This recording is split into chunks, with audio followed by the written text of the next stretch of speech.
অষ্টমীর দিন দুপুরবেলায় কাতলা মাছের ঝোল বানিয়েছিলাম। সবাই খুব ভালো বলেছে আর সত্যি খুব টেস্ট হয়েছিল। একবার ট্রাই করে কিন্তু দেখতেই পারো। কাতলা মাছগুলোকে ধুয়ে নিয়ে নুন হলুদ আর একটু কাঁচা সর্ষের তেল মাখিয়ে নিয়েছিলাম। সর্ষের তেলে মাছগুলোকে দেখো মাঝারিভাবে ভেজে তুলে নিয়েছি। খুব কড়া করে ভাজবো না। তার সাথে সাথে আলুগুলোকেও ভেজে তুলে নিলাম।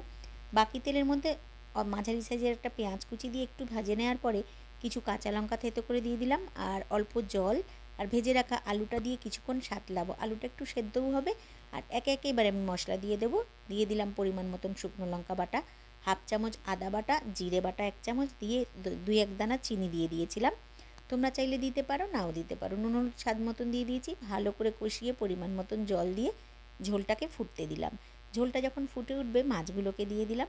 সঙ্গে কিন্তু 1 চামচ কাঁচা জিরে বাটা দেবো আর ধনেপাতা কুচি ছড়িয়ে দিয়ে কিছুক্ষণ ফুটিয়ে নিয়ে নামিয়ে নেব। পাতলা করে কাতলা মাছের ঝোল কাঁচা জিরে বাটা দিয়ে দারুণ হয়েছিল খেতে। একবার ট্রাই অবশ্যই করো।